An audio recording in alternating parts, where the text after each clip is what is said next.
Not പ്രതിസന്ധി തന്നെയാണ് ഇന്നും പ്രധാന വാർത്തയിൽ നിൽക്കുന്നത്. നോട്ട് പ്രതിസന്ധിയെ തുടർന്ന് 6ാം ദിനത്തിലും സംസ്ഥാനത്ത് ജനങ്ങൾ നെട്ടോട്ടത്തിലാണ്. എടിഎമ്മുകളിൽ പണമില്ലാത്തതാണ് പ്രധാനമായും ജനങ്ങളെ വലച്ചത്. പുതിയ 500 രൂപയുടെ നോട്ടുകൾ ബാങ്കുകളിൽ എത്താത്തതും പ്രതിസന്ധി വർദ്ധിക്കാനിടയാക്കി. അസാധുവാക്കിയ നോട്ടുകൾ ഇന്നുകൂടി ട്രഷറിയിൽ സ്വീകരിച്ചു. നോട്ട് പ്രതിസന്ധി മൂലമുണ്ടായ അനിശ്ചിതാവസ്ഥ സംസ്ഥാനത്തും വലിയ പ്രത്യാഘാതമാണ് ഉണ്ടാക്കിയത്. അതാണ് 6ാം ദിനത്തിലും ജനങ്ങളുടെ നെട്ടോട്ടം വ്യക്തമാക്കുന്നത്. പതിവ് പോലെ ബാങ്കുകൾക്കും എടിഎമ്മുകൾക്കും മുന്നിൽ രാവിലെ മുതൽ തന്നെ ക്യൂ ആരംഭിച്ചിരുന്നു. എന്നാൽ എടിഎമ്മുകളിൽ ഭൂരിഭാഗവും പണമില്ലാത്ത അവസ്ഥയിലായിരുന്നു. രാവിലെ മുതൽ പല എടിഎമ്മുകളിലായി ഓടുന്നവരെയാണ് ഇപ്പോൾ സംസ്ഥാനത്ത് കാണാനാവുക. ഫീസടയ്ക്കാൻ പണത്തിനായി എത്തിയ വിദ്യാർത്ഥികൾ മുതൽ ആശുപത്രികളിൽ ബില്ലടയ്ക്കാൻ വേണ്ടി പണത്തിനായി എത്തിയവർ വരെ ഇക്കൂട്ടത്തിലുണ്ട്. ഇതിപ്പോ 4ാമത്തെ എടിഎമ്മാണ്. ഇന്നലെയും വന്നു. 2-3 ദിവസമായിട്ട് ക്യാഷ് എടുക്കാൻ വേണ്ടി വരുന്ന, ഇതുവരെ കിട്ടിയിട്ടില്ല. കോളേജിൽ ഫീസ് അടയ്ക്കണം. ഫീസ് അടയ്ക്കാത്തതുകൊണ്ട് ഞങ്ങളെ ചിലപ്പോൾ ഇന്ന് പുറത്താക്കും. ഇതുവരെ ക്യാഷ് കിട്ടിയിട്ടില്ല. ഞങ്ങൾ കുറേ നേരം ഇവിടെ വന്ന് നിൽക്കാൻ തുടങ്ങിയിട്ട്. 10 മണിക്കെത്തി. ഞാൻ ഇന്ന് ലീവ് എടുത്താണ് നിൽക്കുന്നത്. എൻ്റെ വീട്ടുപണി നടക്കുന്നുണ്ട്, അതുകൊണ്ട് പൈസയ്ക്ക് അത്യാവശ്യം വന്നു. അതുകൊണ്ട് ബാങ്കുകളിലാകട്ടെ 500 രൂപയുടെ പുതിയ നോട്ട് എത്താത്തതും പ്രതിസന്ധി വർദ്ധിക്കാനിടയാക്കി. 500 രൂപയുടെ പുതിയ നോട്ടുകൾ നാളെയോടുകൂടി മാത്രമേ ബാങ്കുകളിൽ എത്തൂവെന്നാണ് ഇപ്പോൾ RBI അറിയിച്ചിട്ടുള്ളത്. സ്വകാര്യ ബാങ്കുകളിൽ അവിടുത്തെ അക്കൗണ്ട് ഇല്ലാത്തവർക്ക് പഴയ നോട്ടുകൾ മാറി നൽകാത്തത് ജനങ്ങളുടെ പ്രതിഷേധത്തിനിടയാക്കി.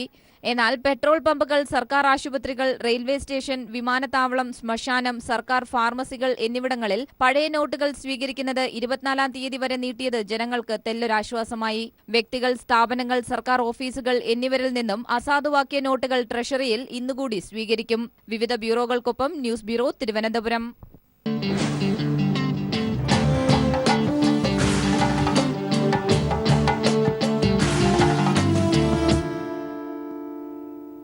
എടിഎം പുനഃക്രമീകരണത്തിന് ദൌത്യസംഘം രൂപീകരിച്ചു.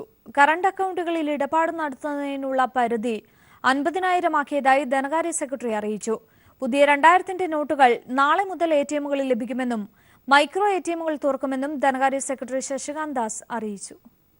കറൻസി പ്രതിസന്ധിയും പ്രതിഷേധവും രൂക്ഷമായ സാഹചര്യത്തിൽ പൊതുജനങ്ങൾക്ക് എടിഎമ്മിൽ നിന്നും ബാങ്കുകളിൽ നിന്നും പണം ലഭ്യമാക്കാൻ നടപടികൾ ഊർജിതമാക്കുമെന്ന് ധനകാര്യ സെക്രട്ടറി അറിയിച്ചു. ആവശ്യത്തിനുള്ള പണം റിസർവ് ബാങ്കിന്റെ പക്കലുണ്ടെന്ന് പറഞ്ഞ ധനകാര്യ സെക്രട്ടറി പ്രശ്നം പരിഹരിക്കാൻ മൈക്രോ എടിഎമ്മുകൾ തുറക്കുമെന്നും 2000 രൂപയുടെ നോട്ടുകൾ നാളെ മുതൽ എടിഎമ്മുകളിലൂടെ ലഭിക്കുമെന്നും അറിയിച്ചു.